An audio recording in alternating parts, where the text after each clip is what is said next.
Les gens entrent dans maintenant ce qu'on appelle les raisonnements. Dieu n'a pas de sexe. L'esprit n'a pas de sexe, donc voilà, les femmes aussi peuvent. Mais ce n'est pas ce que la doctrine nous dit. Alors, Jésus dit, c'est pourquoi quiconque entend ces paroles que je dis et les met en pratique sera semblable à un homme prudent qui a bâti sa maison sur le roc. Ça veut dire que le roc, c'est l'écriture. L'écriture, c'est le Seigneur Jésus-Christ, la parole faite chair. Donc, les âges peuvent passer, les générations peuvent s'écouler, mais les écritures resteront toujours intactes. Voilà pourquoi il compare donc les écritures au roc. Pourquoi? Parce que quiconque bâtit sa demeure sur le roc, ça traverse les âges. Donc, les hommes, avec leur éloquence, avec leur art de maîtriser la langue de Molière ou encore la langue de Shakespeare, peuvent vous séduire par des raisonnements fallacieux et qui ont du sens selon le cerveau. D'où le fait que l'Écriture nous dit dans Proverbe, dans le prophète Jérémie chapitre 17, verset 5, « Maudit soit l'homme qui se confie dans l'homme », en d'autres termes, qui a confiance à l'homme, et qui prend sa chair pour son appui et se détourne de l'Éternel. En d'autres termes, la chair, le corps que nous avons, c'est le siège des émotions. On juge tout par émotion. Les états d'âme, les sensations, les émotions. Donc, ce qui fait en sorte que le Seigneur dit qu'on ne mette pas les émotions dans ces choses, mais que seule l'Écriture soit glorifiée, en tout temps, favorable ou non. Ça veut dire que si l'Écriture dit une chose et que ma chair ne l'atteste pas, il faut que je crucifie la chair pour élever l'Écriture. Parce que la chair m'amènera toujours à contredire l'Écriture, telle que l'Écriture le dit même. La chair ne peut pas se soumettre à la loi de Dieu. Les désirs de la chair sont contraires à ceux de l'esprit. Les désirs de l'esprit sont contraires à ceux de la chair. Donc, si les désirs de la chair sont contraires à ceux de l'esprit, alors nous comprenons pourquoi le Seigneur nous dit donc à travers Ésaïe, « Mes pensées ne sont pas vos pensées et mes voix ne sont pas vos voix. » Par exemple, quand Jésus dit, « Si quelqu'un te gifle sur la joue droite, tends-lui l'autre. » Lorsqu'on a lu, on s'est dit, l'autre c'est la joue gauche. Ou si on te gifle sur la joue gauche, l'autre c'est la joue droite. Pourtant, il ne parle pas de l'autre joue, mais il parle plutôt de l'amour. Parce que la personne a manifesté de la méchanceté, ne lui rend pas cela par le mal. Tel que lui-même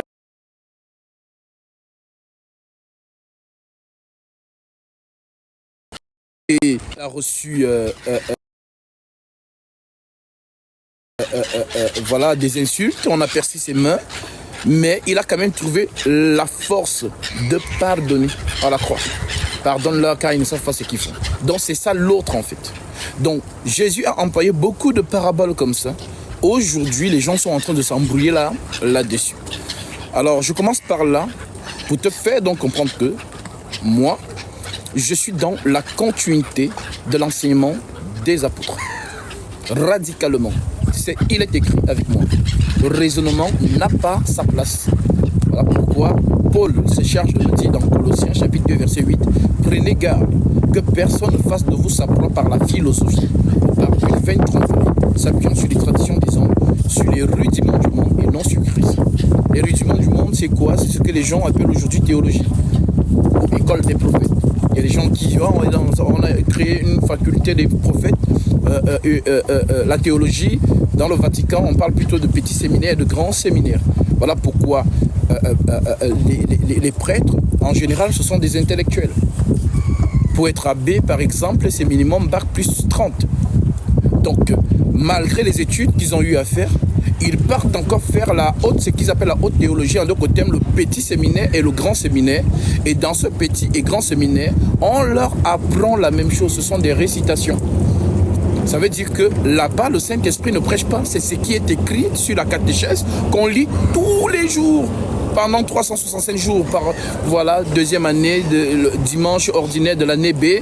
Ce sont les mêmes choses, donc c'est la même procédure. Voilà pourquoi lorsqu'on entre dans la messe du Vatican, c'est-à-dire, tu sais déjà ce qui va être dit au début, et tu sais déjà ce qui va être dit à la fin, parce que c'est le même cirque. C'est comme ça. Donc vous pouvez passer 60 ans, 40 ans dedans. C'est la récitation du Vatican. C'est pourquoi ils disent qu'ils ne basent pas leur foi sur la Bible, mais sur la catéchèse du système du Vatican. Alors, Ceci étant présenté, tu comprendras donc ici que la sécurité pour toi et pour quiconque qui nous suit, c'est l'écriture. Peu importe l'homme qui se place devant toi, vérifie-le à la lumière des saintes écritures et éprouvez les esprits pour savoir s'ils sont de Dieu. Donc, qu'est-ce qui va te faire dire que moi, je suis un vrai homme de Dieu? Ce n'est pas parce que je vais te le dire, mais c'est ta capacité à me vérifier sur les Écritures, comme les chrétiens de Béret. On dit qu'ils n'ont pas été impressionnés parce que c'est Paul qui était devant eux, mais on dit qu'ils examinaient les Écritures pour voir si ce qu'on leur disait était conforme à ce qui est écrit. Donc, c'est l'attitude que tout disciple de Christ ou toute personne qui est vraiment jaloux de son salut doit avoir, et non pas sur les hommes par émotion. Alors, vous étiez certainement dans d'autres dénominations et certainement ça vous a paru un peu bizarre certaines choses qui étaient prêchées. L'Écriture dit donc: allez et prêchez la bonne nouvelle à toute la création. Celui qui croira et qui sera baptisé sera sauvé. Celui qui ne croira pas sera condamné. Maintenant, croire à quoi? Et qui baptise? Parce que le baptême est lié au mandat et le mandat est lié au baptême. Le mandat, c'est l'autorité. Voilà pourquoi lorsque Jésus envoie, par exemple, vous allez voir beaucoup de femmes qui disent que Jésus a envoyé Marie de Magdala d'aller prêcher qu'il est ressuscité. C'est faux. Jésus a envoyé Marie de Magdala d'aller donner une information à ses disciples, de le retrouver à un lieu précis. Voilà pourquoi en envoyant Marie, il n'a pas dit va, dis-leur que j'ai ressuscité, baptisez-les au nom du Père, du Fils et du Saint-Esprit. Donc elle n'a pas reçu le mandat. Voilà pourquoi aucune femme dans les Saintes Écritures n'a baptisé. Maintenant, le Seigneur, lorsqu'il donne le mandat aux 12, ce jour-là ils étaient précisément 11, parce que Judas Iscariote devait accomplir la prophétie des psaumes donnée par David, qui devait justement renoncer, se suicider. Maintenant, lorsque le Seigneur part, il donne donc le mandat en disant allez et prêchez la bonne nouvelle à toute la création. Faites des nations, des disciples, les baptisant au nom du Père, du Fils et du Saint-Esprit. Donc, le mandat est lié au baptême. Le baptême est lié au mandat. Je prends encore un autre témoin avec Jean-Baptiste. Les pharisiens ont posé la question à Jean: pourquoi donc baptises-tu si tu n'es pas Élie, ni le Christ, ni le prophète? Donc, le Christ, c'est lui qui baptise. Le prophète, c'est lui qui baptise. Le Messie, c'est lui qui baptise. C'est les trois questions qu'on a posées à Jean. Pourquoi donc baptises-tu si tu n'es pas Élie, ni le prophète, ni le Christ, en d'autres termes, le Messie? Donc, ils étaient curieux de savoir, mais pourquoi il baptise? Parce qu'il n'est pas Élie, il n'est pas le prophète, il n'est pas le Messie. Alors, Jean donc baptise sous autorité du Seigneur Jésus-Christ. Parce qu'il lui-même le répète en disant: celui qui m'a envoyé m'a dit, celui sur qui tu verras l'Esprit descendre, c'est celui-là qui baptise du Saint-Esprit. J'ai vu et j'ai rendu témoignage qu'il est le Fils de Dieu. Alors, si je te pose la question aujourd'hui, les gens baptisent, tu as vu les gens baptisés dans les piscines, tu as vu les gens baptisés dans les baignoires, les baptistères, les piscines gonflables. Dans le modèle du Vatican, tu as vu le Vatican baptiser des bébés, verser 3 gouttes d'eau sur la tête. La plupart de ceux qui se disent catholiques, c'est comme ça qu'ils ont reçu leur baptême. Ok. Maintenant, ces baptêmes-là, est-ce qu'il y a ce modèle dans les Saintes Écritures? Non. Mais le Seigneur est conduit par le Saint-Esprit au Jourdain. Le Jourdain c'est une source d'eau naturelle et sauvage. Je t'expliquerai le mystère, pourquoi forcément une source d'eau naturelle et sauvage. Alors, si je te posais aussi la question, pourquoi Jésus s'est baptisé, selon toi?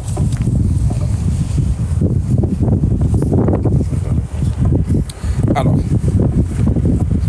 tu vois cette question, si tu poses ça à n'importe quel chrétien qui n'est pas bien enseigné, pourquoi Jésus s'est baptisé, il ne saura pas te répondre. Alors tu dois comprendre pourquoi le Seigneur s'est fait baptiser. Parce que les musulmans en général posent cette question aux chrétiens. Mais les chrétiens qui sont mal enseignés ne savent pas répondre. Mais vous dites que le baptême c'est pour le pardon des péchés. Amen, c'est ce qui est écrit. Mais si le baptême est pour le pardon des péchés,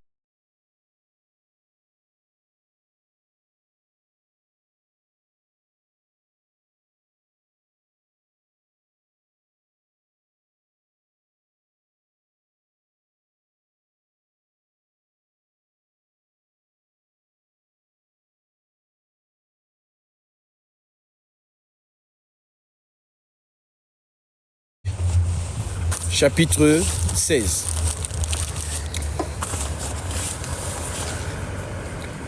Parce qu'avant que tu ne prennes ton baptême, tu dois être conscient de pourquoi tu prends ton baptême et dans la véritable foi donnée par la parole de Dieu. Je lis ici Lévitique, chapitre 16 au verset 1. L'Écriture déclare: L'Éternel parla à Moïse après la mort des deux fils d'Aaron, qui moururent en se présentant devant l'Éternel. L'Éternel dit à Moïse: Parle à ton frère Aaron, afin qu'il n'entre pas en tout temps dans le sanctuaire au-dedans du voile, en d'autres termes du lieu très saint, devant le propitiatoire qui est sur l'arche, de peur qu'il ne meure, car j'apparaîtrai dans la nuée sur le propitiatoire. Voici de quelle manière Aaron entrera dans le sanctuaire. Donc Aaron, c'est quoi? C'est le souverain sacrificateur d'Israël. Voici de quelle manière Aaron entrera dans le sanctuaire. Il prendra un jeune taureau pour le sacrifice d'expiation, un bélier pour l'holocauste. Il se revêtira de la tunique sacrée. Donc avant d'entrer dans le sanctuaire, le lieu très saint, il doit se revêtir de la tunique sacrée. Il se revêtira de la tunique sacrée de lin et portera sur son corps des caleçons de lin. Il se ceindra d'une ceinture de lin et il se couvrira la tête d'une tiare de lin. Ce sont les vêtements sacrés dont il se revêtira après avoir lavé son corps dans l'eau. Donc, ceci est un mouvement prophétique. Donc, Aaron, avant de faire l'expiation dans le temple, doit laver son corps dans l'eau et ensuite porter les vêtements sacrés. Donc, ce vêtement était donc cousu spécialement pour Aaron. On ne faisait pas une couture pour celui qui va remplacer Aaron. Donc, si tu remplaces Aaron, tu portes la même robe que lui. Voilà donc pourquoi cette robe sacrée, c'est toute une explication spirituelle. Donc, pour que ce dernier exerce donc dans le sanctuaire, il doit donc se laver. Et après s'être lavé, porter donc les vêtements sacrés. Alors, si tu as donc compris ce mouvement, voilà donc pourquoi le souverain sacrificateur de la grâce, Jésus-Christ, doit aussi entrer dans l'eau avant de revêtir la tunique sacrée. Et la tunique sacrée dont il va revêtir, c'est l'esprit qui va descendre du ciel. Voilà donc pourquoi le Seigneur se fait conduire par le Saint-Esprit au Jourdain. Jean l'attend là-bas pour le mettre donc dans l'eau et ensuite revêtir la tunique sacrée. Une fois qu'il porte donc cette tunique sacrée, qui n'est rien d'autre que Christ qui vient donc entrer dans son sanctuaire. Parce que Jésus, c'est un sanctuaire. C'est le temple de Dieu. Car l'Écriture nous dit, Dieu n'habite pas dans des temples faits de mains d'hommes. Mais nous savons que la maison du trésor construite par le roi Salomon, selon 2 Chroniques chapitre 2 verset 6, c'était Salomon qui a construit cela. Et dans ce temple, il y avait donc les 3 compartiments, parvis, lieu saint, lieu très saint. Et c'est dans le lieu très saint que Aaron seul devait entrer pour faire l'expiation. Donc, Jésus donc, étant le fait que Salomon nous dit, selon 2 Chroniques chapitre 2 verset 6, Salomon nous dit qui a le pouvoir de lui bâtir une maison. Voici les cieux et les cieux des cieux ne peuvent le contenir, combien moins cette maison que j'ai bâtie. Donc, là où Dieu habite, l'homme ne peut pas bâtir. Voilà donc pourquoi, vu que le souverain sacrificateur travaille dans un sanctuaire, il faut donc que le souverain sacrificateur céleste vienne aussi travailler dans un sanctuaire. Voilà donc pourquoi la maison du trésor. Pourquoi la maison du trésor et Jésus, c'est 2 sanctuaires. Voilà pourquoi les 2 sanctuaires se rencontrent dans ce jour-là. Et on présente donc à Jésus le sanctuaire que Salomon a construit. Et lui, il dit maintenant aux pharisiens et aux sacrificateurs qui étaient là, détruisez ce temple. Et en 3 jours, je le relèverai de ses ruines. Et l'Écriture précise, eux, ils pensaient qu'il parlait du temple que Salomon a construit, mais il parlait du temple de son corps. Donc, le corps de Jésus est un sanctuaire. dans lequel l'Esprit doit habiter. Alors, vu que ce n'est pas un homme comme Salomon qui doit bâtir cette maison, il faut donc que Dieu lui-même bâtisse son sanctuaire. Car la maison que Salomon lui bâtit, Dieu ne peut pas entrer dedans, il ne peut pas suffire. Maintenant, la maison que Dieu lui-même va bâtir, c'est là où il peut suffire. Maintenant, si je te pose la question, entre toi et cet immeuble-là, qu'est-ce qui est plus grand en superficie? C'est bon. L'immeuble. Parce que l'immeuble est plus gigantesque. Tu habites dans l'immeuble. L'immeuble n'habite pas en toi. Parce qu'en termes de superficie, l'immeuble est plus grand. Donc, si on compare donc le sanctuaire de la maison du trésor et le corps de Jésus, en d'autres termes, humainement, s'il faisait peut-être 1m70, 1m75 ou 1m80, à ce moment-là, le temple de Jérusalem était plus grand dans le rapport de la superficie que Jésus. Voilà donc pourquoi, si donc le temple qui est plus grand en superficie que Jésus ne peut pas contenir l'Esprit de Dieu, mais combien moins le corps de Jésus? Alors il y a une explication qu'on doit avoir ici. Ça veut dire que lorsque Paul comprend donc ça, Paul nous explique qu'en lui, Jésus, habite corporellement toute la plénitude de la divinité. Donc la plénitude qui n'habitait pas dans le sanctuaire de Salomon habite maintenant pleinement dans le sanctuaire corporel. En lui habita corporellement toute la plénitude de la divinité. Donc Jésus étant un sanctuaire où le souverain sacrificateur, donc l'Esprit lui-même, viendra donc travailler. Voilà donc pourquoi, lorsque les deux temples se retrouvent, détruisez ce temple et en 3 jours je le relèverai de ses ruines. Alors, à quel moment donc l'Esprit, dont les cieux des cieux ne peuvent contenir, vient donc entrer dans son temple, qui est Jésus? Parce que avant qu'il ne vienne, il faut d'abord qu'il le construise. À quel moment il a donc construit ce temple? C'est donc un mouvement qui va se passer entre l'ange Gabriel et Marie. Parce que c'est la parole de Gabriel qui va féconder Marie. C'est là où elle tombe enceinte. Et non avant. Mais non, si je te posais la question, si tu es lecteur des Écritures, qui a annoncé la naissance d'Isaac? Genèse 18, c'est Dieu lui-même. Ceux qui nous suivent peuvent vérifier dans les Écritures. C'est Dieu lui-même qui descend et qui annonce la naissance d'Isaac. Et ça ne choque personne. Tout le monde dit Amen. Maintenant, qui a annoncé la naissance de Samson?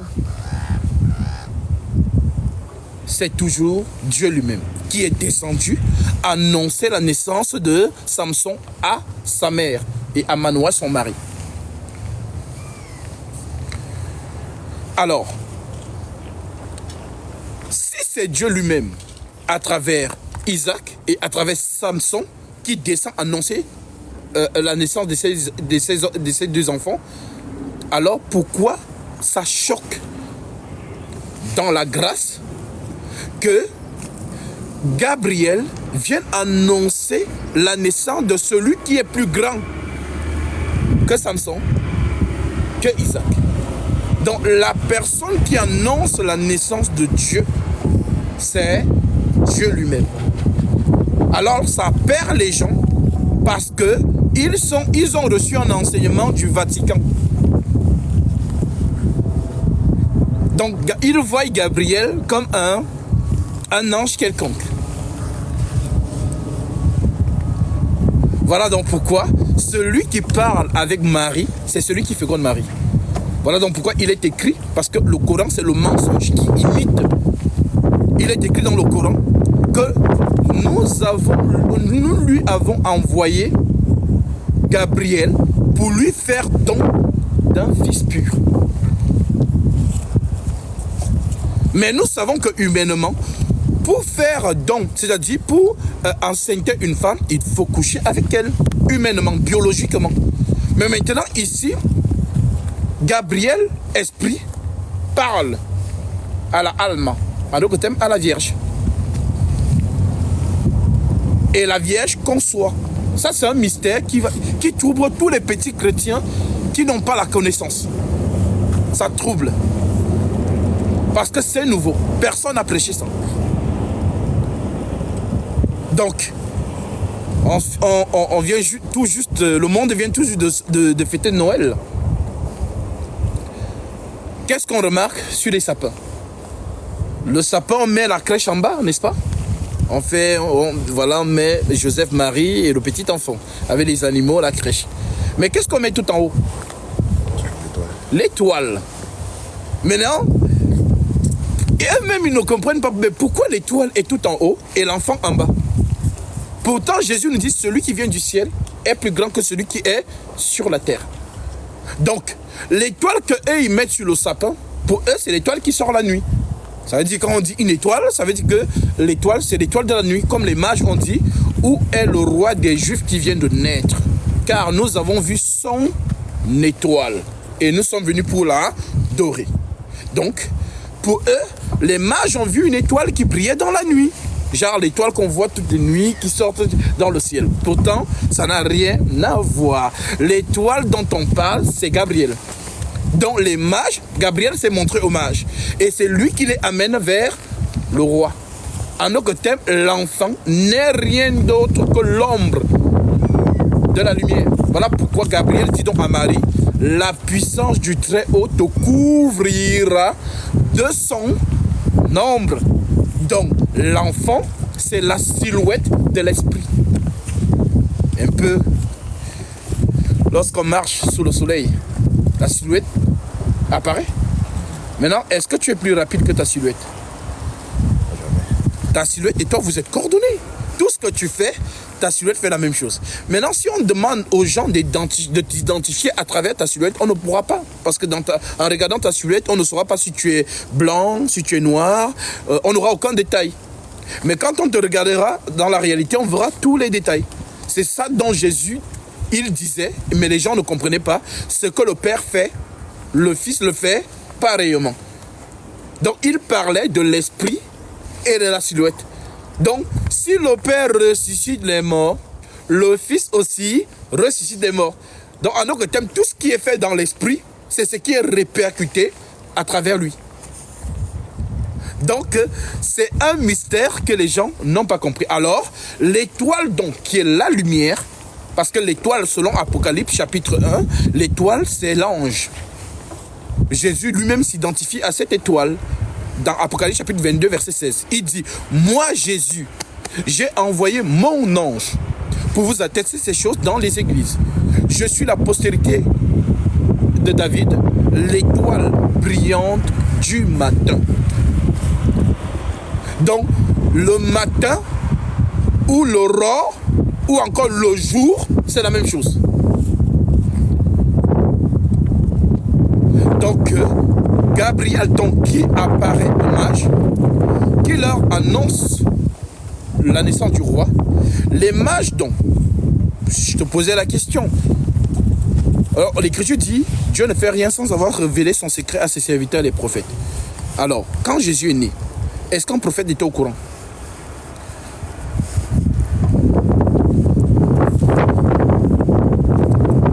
Aucun prophète n'était au courant que le Seigneur vient de naître. Aucun prophète.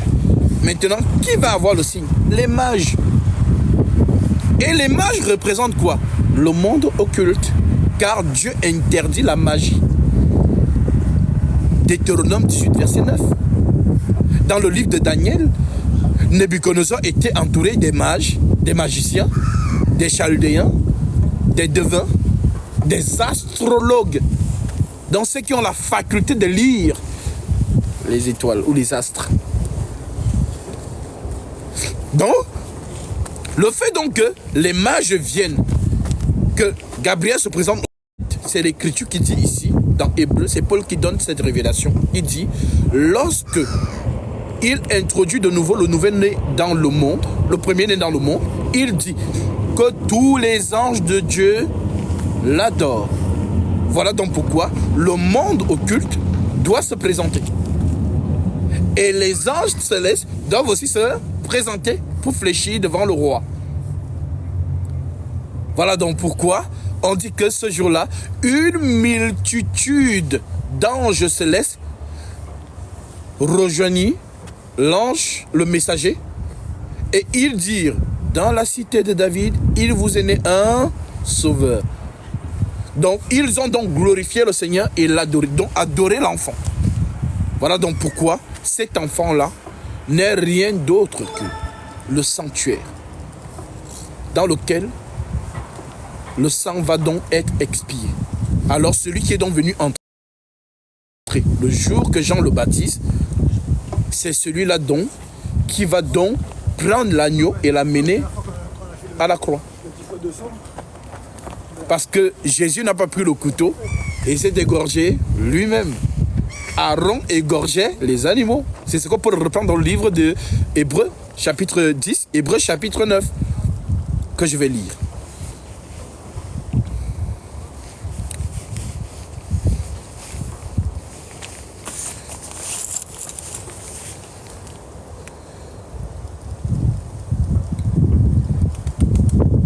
L'Écriture nous dit, Hébreux 10, verset 9. L'Écriture dit, en effet, la loi qui possède une ombre de bien à venir et non l'exacte représentation des choses ne peut jamais par les mêmes sacrifices qu'on offre perpétuellement chaque année amener les assistants à la perfection. Autrement, n'aurait-on pas cessé de les offrir? Parce que ceux qui rendent ce culte, étant une fois purifiés, n'auraient plus eu aucune conscience de leurs péchés. Mais le souvenir des péchés est renouvelé chaque année par ces sacrifices, car il est impossible que le sang des taureaux et des boucs ôte les péchés. Maintenant, Aaron, lui, l'égorgeait quoi? Pour faire pardonner les enfants d'Israël. Les taureaux et les boucs. Donc, on dit donc que ce sacrifice qu'il faisait là, ça ne servait à rien. Alors, car il est impossible que le sang des taureaux et des boucs ôte le péché, c'est pourquoi Christ entrant dans le monde. Maintenant, qui est Christ donc? Selon les Écritures, Christ c'est qui? On va lire. Pourquoi on nous donne l'identité de Christ? Il est qui?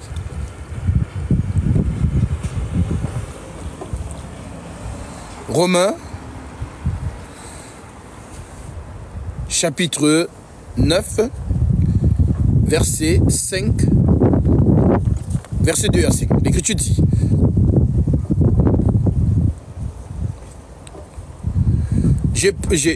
j'éprouve une grande tristesse et j'ai dans le cœur un chagrin continuel, car je voudrais moi-même être anathème et séparé de Christ pour mes frères, mes parents selon la chair, qui sont israélites, à qui appartiennent l'adoption et la gloire et les alliances et la loi et le culte et les promesses et les patriarches et de qui est issu selon la chair le Christ, qui est au-dessus de toutes choses, Dieu béni éternellement. Donc le Christ, c'est Dieu lui-même, béni éternellement. Alors, si donc Paul nous dit dans Hébreux chapitre 10 que nous venons de lire, au verset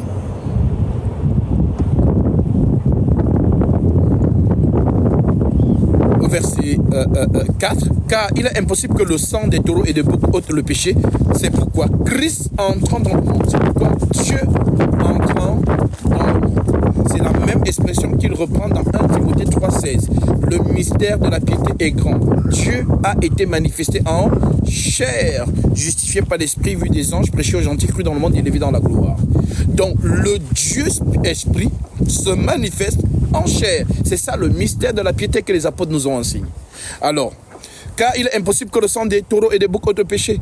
C'est pourquoi Christ entrant dans le monde dit, tu n'as voulu ni sacrifice. Donc tu n'as pas voulu qu'on égorge les taureaux, les cicis. Tu n'as voulu ni sacrifice, ni offrande. Tu n'as pas voulu d'offrande.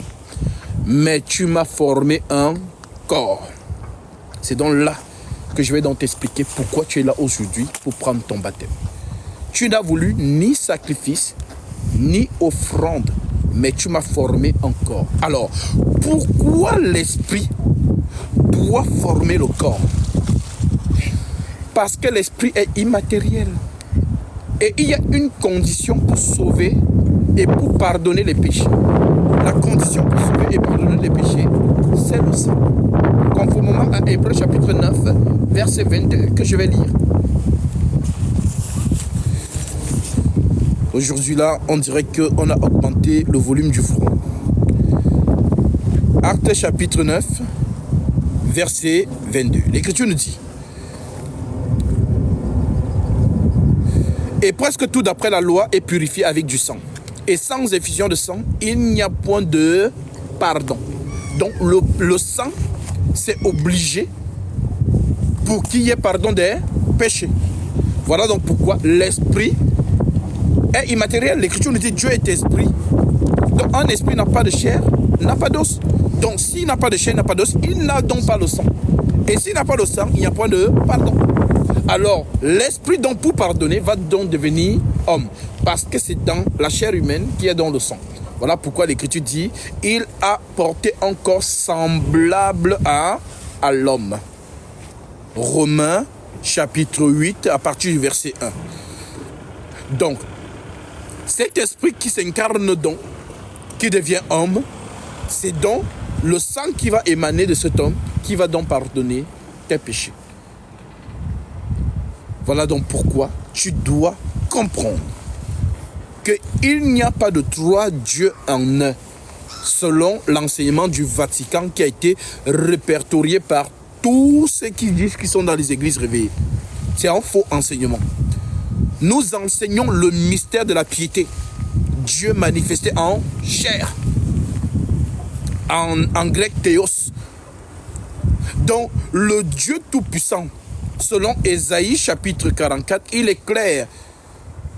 Ainsi parle l'Éternel, roi d'Israël et son Rédempteur, l'Éternel des armées. Je suis le premier et je suis le dernier, et hors moi il n'y a point de Dieu.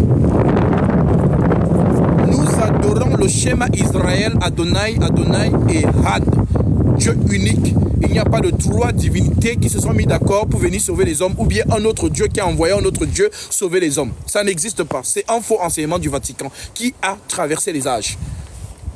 Il n'y a pas un Dieu qui a envoyé un autre Dieu. Donc, le Dieu qui vient sauver les hommes, c'est Dieu lui-même qui entre dans la création, selon ce que nous venons d'écrire. Tu n'as voulu ni sacrifice, ni offrande, mais tu m'as formé encore. Voilà pourquoi Paul insiste en disant, c'est pourquoi Christ entrant dans le monde, dit, tu n'as voulu ni sacrifice, ni offrande, mais tu m'as formé encore. Donc, le corps qui vient, c'est pour que le sang coule. Et c'est ce sang qui purifie les péchés des hommes.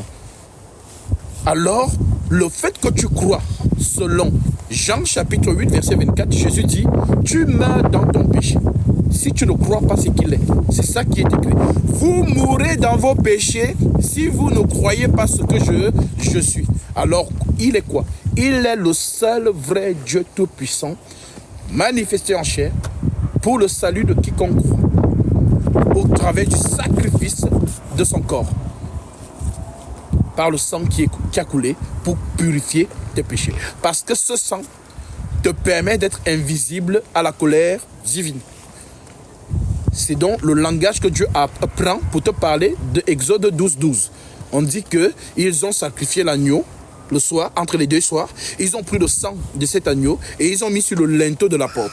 Lorsque la colère est descendue, la colère n'est pas entrée dans les maisons où il y avait le sang sur la porte. Donc c'est une préfiguration, c'est un langage, comme l'Écriture dit, Dieu parle tantôt d'une manière, tantôt d'une autre, mais l'on y prend moins garde. Donc ce sang a justifié ce qui était dans la maison. Donc Dieu prend encore le même langage, mais il le dit autrement à travers Noé. Les animaux qui entrent dans l'arche, est-ce que le déluge les a frappés? Non. Ils ont été protégés par qui? Par l'arche. Donc, que ce soit la porte qui a le sang sur le linteau, que ce soit l'arche de Noé, les deux sont les préfigurations de Jésus. Voilà donc pourquoi Paul écrit donc dans Romains chapitre 8, verset 1, Paul nous dit,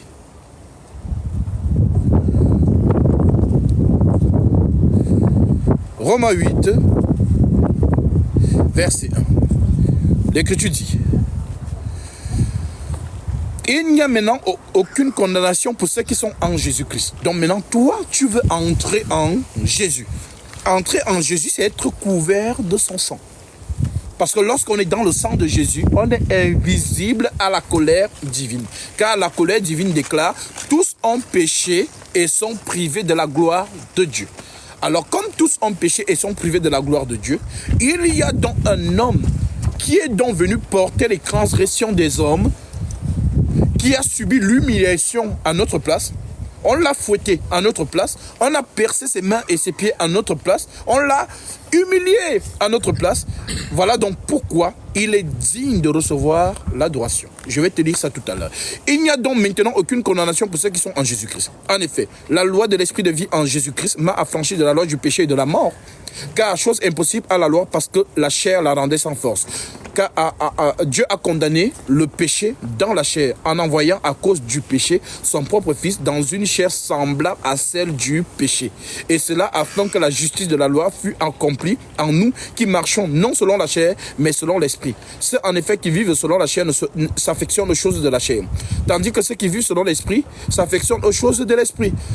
Et l'affection de la chair c'est la mort. Tandis que l'affection de l'esprit, c'est la vie et la paix. Car l'affection de la chair est inimitié contre Dieu. Parce qu'elle ne se soumet pas à la loi de Dieu et qu'elle ne le peut même pas. Or, ceux qui vivent selon la chair ne sauraient plaire à Dieu. Pour vous, vous ne vivez plus selon la chair, mais selon l'esprit. Si du moins l'esprit de Dieu habite en vous. Si quelqu'un n'a pas l'esprit de Christ, il ne lui appartient pas. Et si Christ est en vous, le corps est vrai, est mort à cause du péché, mais l'esprit est vie à cause de la justice. Et si l'esprit de celui qui a ressuscité Jésus d'entre les morts habite en vous, celui qui a ressuscité Christ d'entre les morts rendra aussi la vie à vos corps mortels par son esprit qui habite en vous. Donc, toujours Paul, dans le même Romains 6, verset 3, il nous explique donc, au verset 3, il dit: ignorez-vous que vous tous qui avez été baptisés, que nous tous qui avons été baptisés en Jésus-Christ, c'est en sa mort que nous avons été baptisés. Donc, ce que tu vas réaliser aujourd'hui, tu seras baptisé dans la mort du Christ. Ça veut dire que le sang versé à la croix, lorsque j'entrerai dans l'eau et prendre autorité sur l'eau, sanctifier les eaux, lorsque je t'immerge, voilà pourquoi ton corps doit complètement disparaître dans l'eau. Parce que c'est l'image de l'enterrement. C'est l'ensevelissement. Donc, lorsque quelqu'un naturellement meurt, quand on l'enterre, on ne met pas un pied en haut et le corps en bas. Tout son corps disparaît dans la terre. C'est ça dont le baptême. Nous sommes ensevelis dans la mort de Jésus. Alors, comme nous sommes ensevelis dans sa mort, alors nous ressusciterons aussi avec lui. Donc pourquoi ce sang don nous rend invisibles à la colère divine. Nous sommes justifiés. Il n'y a plus de condamnation pour ceux qui sont en Jésus-Christ. Voilà donc pourquoi, si tu crois en cela, la bonne nouvelle que je t'annonce, c'est qu'en Jésus-Christ, on ne pêche pas. En dehors de Jésus, on pêche. Voilà donc pourquoi il est écrit: vous mourrez dans vos péchés si vous ne croyez pas ce que je suis. Maintenant, toi, tu crois maintenant ce qu'il est. Et c'est conformément à cela que tu vas prendre ton baptême. Maintenant, celui qui ne croit pas ce qu'il est, c'est celui-là qui meurt dans son péché. Vous mourrez dans vos péchés si vous ne croyez pas ce que je suis. Alors, le Seigneur donc, qui donne donc ce sacrifice excellent, le don gratuit de Dieu. Lorsque l'Écriture dit Dieu a donné son Fils unique, afin que quiconque croit ne périsse point, mais qui ait la vie est éternelle. Les gens pensent que donc il y a un papa au ciel qui a envoyé son fils. Donc comme moi, mon papa est à la maison, donc mon papa m'a envoyé aussi. Donc c'est ce que le rapprochement que le cerveau fait directement. Pourtant, ce n'est pas ça. Quand on dit fils unique, c'est l'héritage. Est-ce que Isaac était le fils unique d'Abraham? Non. Abraham avait son premier fils né, Ismaël, qui est né d'Agar. Mais pourquoi Dieu appelle Isaac fils unique? Prends Isaac, ton unique. C'est un langage en fait. L'unique, ça veut dire l'héritier. Donc, lorsqu'on dit Père, non, Paul nous a prêché des choses profondes. Je vais te lire ça pour que tu comprennes mieux. Nous sommes toujours dans Hébreux. Et ensuite, nous passons Hébreux, chapitre 9. Je prends le verset 1.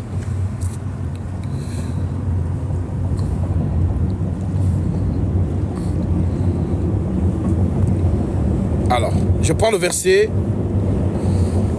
14. Combien plus au sang de Christ, qui par un esprit éternel s'est offert lui-même sans tâche à Dieu, purifiera-t-il votre conscience des œuvres mortes, afin que vous serviez le Dieu vivant. Et c'est pour cela qu'il est le médiateur d'une nouvelle alliance, afin que, la mort étant intervenue pour le rachat des transgressions commises sous la première alliance, ceux qui ont été appelés reçoivent l'héritage éternel qui leur a été promis. Retiens bien ça.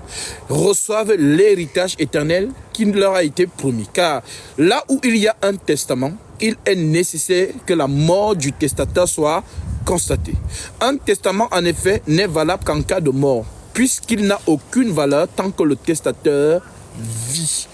Donc, le testament, c'est donc quoi? C'est quoi le testament? Le testament, c'est la vie éternelle. C'est donc ce qu'on appelle fils unique. Voilà donc pourquoi, lorsque Abraham prend donc le fils unique dont on lui demande, parce que le fils c'est la vie. Chez nous en Afrique, lorsqu'on voit un fils, on voit le père. Ça veut dire que ton père, lorsqu'il a son premier-né, lorsqu'on le voit, les patriarches du village voient le papa, s'il n'est plus. Donc le père vit dans le fils, parce que le fils c'est lui la vie. Le père c'est la mort. Voilà donc pourquoi Paul dit, un testament n'a pas de valeur tant que la mort du testateur n'est pas constatée. Alors, si Jésus ne meurt pas, nous n'avons pas la vie. Donc, si j'étais là, le jour où Pilate a dit, qui voulez-vous que je vous relâche? Barabbas ou Jésus? J'allais crier, Barabbas! Parce que si il dit, relâche Jésus. Si le grain de blé ne meurt, on n'a pas d'héritage.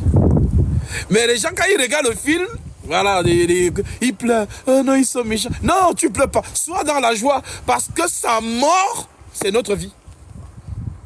Le grain de blé doit mourir. Voilà pourquoi il donne donc cette parabole en disant que lorsque on sème le grain, il meurt méprisable. Mais lorsqu'il ressort de terre, il porte beaucoup de fruits. Donc, quand Abraham prend donc le fils, la vie, l'amène donc à Morija, lorsqu'il prend donc, c'est-à-dire la marche d'Abraham avec son fils, c'est la croix de Golgotha. Le fils porte le bois. Et ils posent la question à son père, parce qu'ils ont l'habitude de faire les sacrifices. Il comprend qu'il y a quelque chose qui manque. Il dit donc à son père, Père, Abraham répond, oui mon fils. Le fils dit, nous avons le bois. Nous avons le feu, mais où est le holocauste pour le sacrifice? Et Abraham répond en disant, ne t'inquiète pas, mon fils. Dieu lui-même se pourvoira de l'holocauste pour le sacrifice, de l'agneau pour le sacrifice. Donc, est-ce qu'Abraham a menti à son fils? Parce que si on lit avec le cerveau, on va dire que, mais Abraham, tu mens. Toi-même, tu sais que c'est Isaac que tu es en train d'aller sacrifier. Pourquoi lui dire que non, Dieu lui-même se pourvoira? Non. Lorsqu'on lit donc avec l'esprit, on comprend qu'Abraham est en train de prophétiser. Car il a dit à ses deux serviteurs, restez ici. Moi et l'enfant, nous irons adorer et nous reviendrons. Voilà pourquoi Jésus dit, celui qui me reçoit, mon Père et moi viendrons en lui. Donc, là, c'est une prophétie qui veut tout simplement dire que il a déjà, donc c'est Dieu qui nous parle. C'est Dieu qui nous enseigne qu'en partant, lorsqu'ils vont arriver là-bas, Abraham donc ligote son enfant.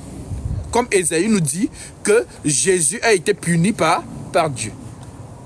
L'Écriture nous dit frappé de Dieu. Frappé de Dieu. Donc Abraham ligote son fils, prend le couteau. Lorsqu'il va donc maintenant le sacrifier, c'est là où le Seigneur intervient en disant, Abraham, je sais maintenant que tu me crains, car tu ne m'as pas refusé ton fils, ton unique.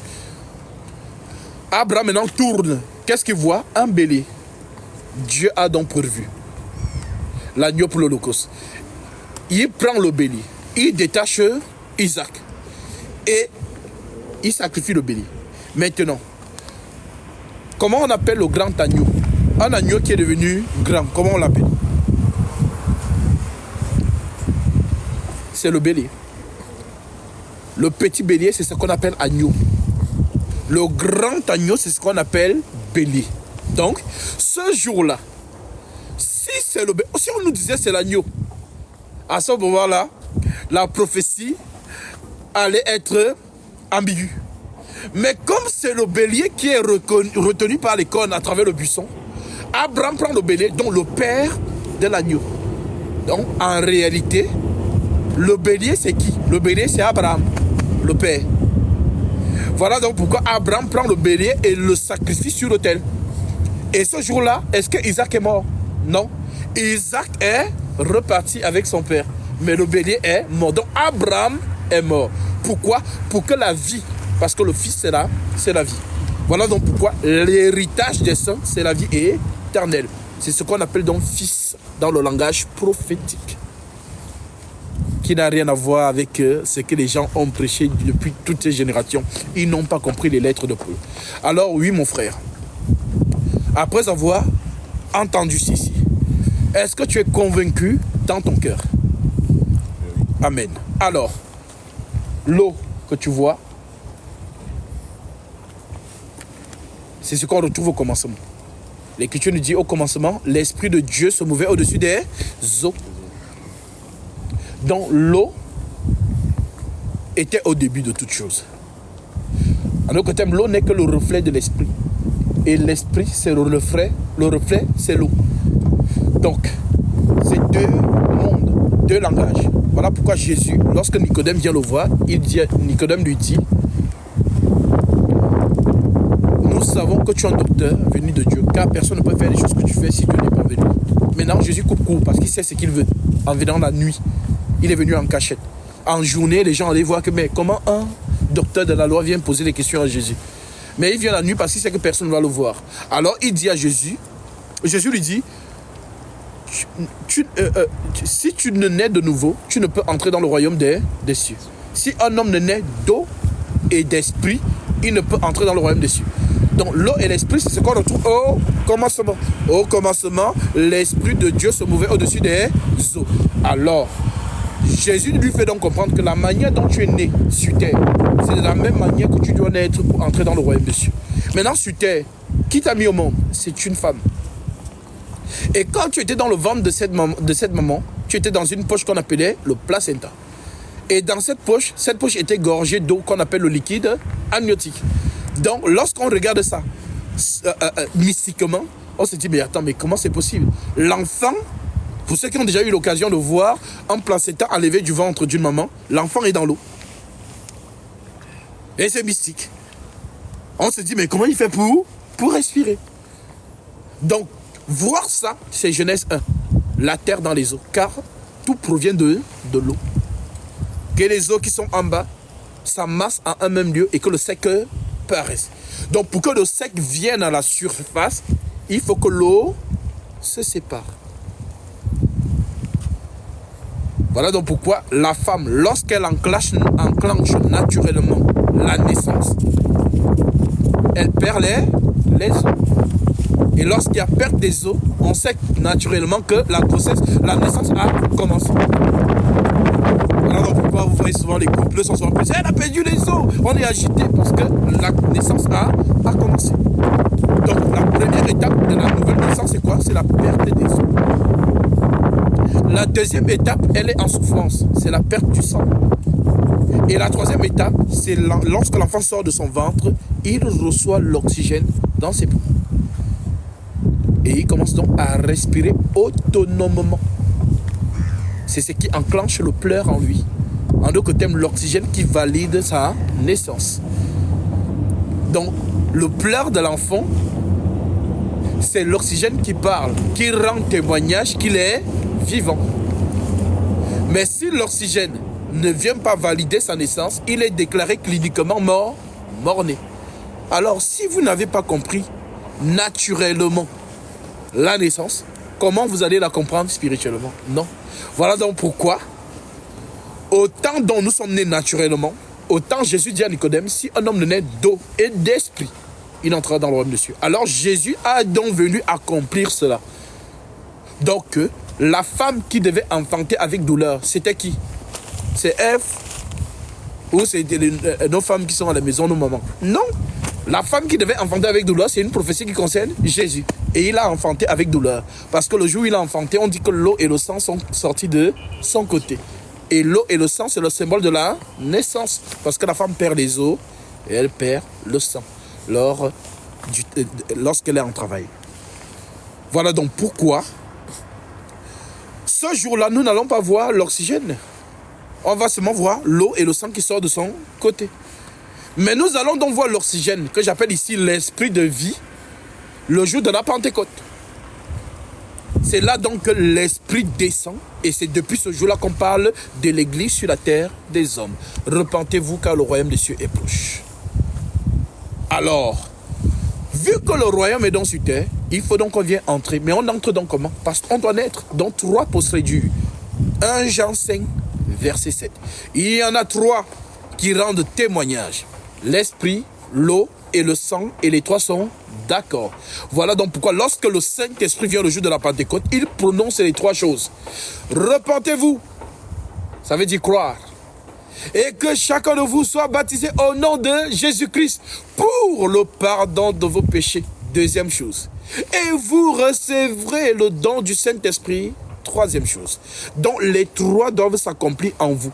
Voilà donc pourquoi il y a des gens qui ont cru, qui ont reçu le baptême d'eau, mais qui n'ont pas encore reçu le Saint-Esprit. Ça veut dire que la naissance n'est pas encore complète. Ils sont en plein processus de naissance. Il y a d'autres qui ont déjà reçu, ils ont cru et ils ont déjà reçu le Saint-Esprit, mais ils n'ont pas encore reçu le baptême pour le pardon de leurs péchés. Voilà donc pourquoi, lorsque Nicodème, Corneille, il croit en premier, il reçoit le Saint-Esprit en deuxième. Pierre n'a pas dit, ah c'est bon, il a reçu le Saint-Esprit, il est sauvé.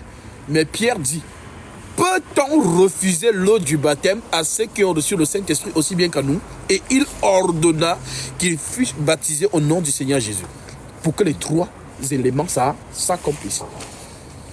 Voilà donc pourquoi, dans Acte 8, nous allons voir un homme qu'on appelle Simon le magicien, qui va croire. L'Écriture dit, Simon crut. Et après avoir été baptisé, il ne quittait plus Philippe. Il a cru, il a été baptisé pour le pardon de ses péchés. Maintenant, lorsque Philippe voit que le Saint-Esprit ne descend pas sur tous ceux qui venaient de baptiser, il envoie la nouvelle à Jérusalem. On fait venir Pierre et Jean. Ceux-ci arrivent donc en Samarie et imposent les mains pour évoquer le Saint-Esprit. Lorsque le Saint-Esprit descend sur ces personnes, l'Esprit Saint ne descend pas sur Simon le magicien. Pourtant, il a cru. Pourtant, il a reçu le baptême pour le pardon de ses péchés. Mais pourquoi le Saint-Esprit n'est pas descendu sur lui? Tout simplement parce que c'était un fils de la perdition. En d'autres termes, nous vous annonçons la parole. Moi, je suis un disciple, comme je t'ai dit. Je ne suis pas un apôtre. Les apôtres sont en train de dormir. Aucun n'est vivant. Tous les apôtres que Christ a mandatés, personne n'a le droit d'imposer les mains à un frère ou à une soeur pour invoquer le Saint-Esprit de Dieu. Philippe ne l'a pas fait, sinon il allait le faire. Pour être plus précis, je vais lire ça et ensuite nous passons au baptême. Nous sommes dans Actes, chapitre 8, je prends le verset 9. L'Écriture nous dit,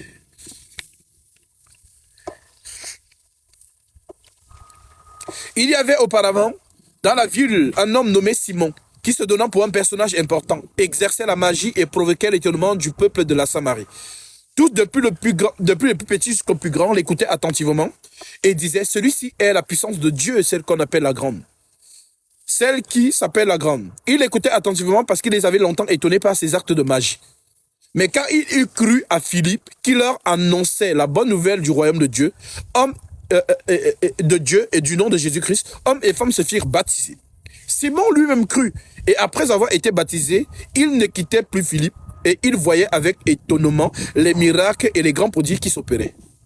Les apôtres qui étaient à Jérusalem ayant appris que la Samarie avait reçu la parole de Dieu, y envoya Pierre et Jean.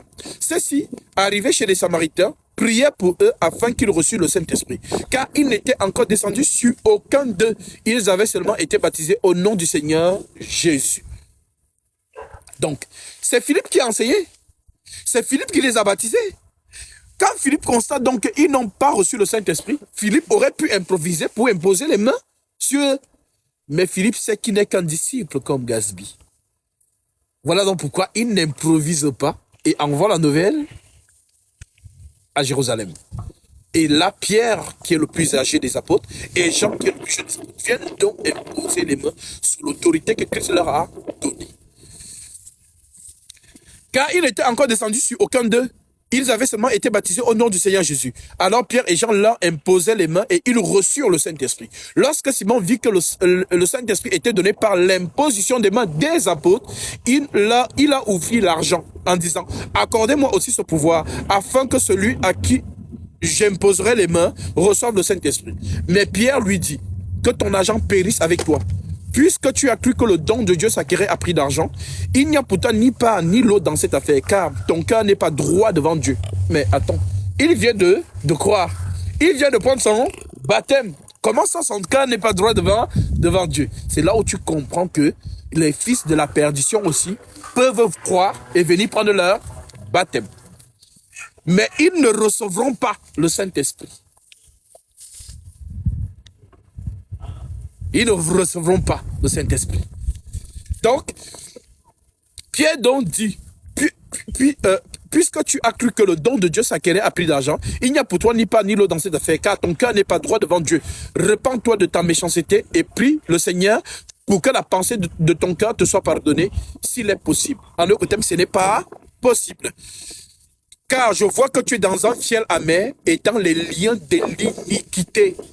Donc le Saint-Esprit révèle son état d'esprit que c'est un fils de la perdition. Alors je suis sûr que Philippe ce jour-là a été choqué. Comment ça? Je viens de le baptiser. Voilà pourquoi dans ces choses, le Seigneur sait à qui il accorde son Esprit Saint. Je te prêche la parole. Je te baptise au nom de Jésus-Christ.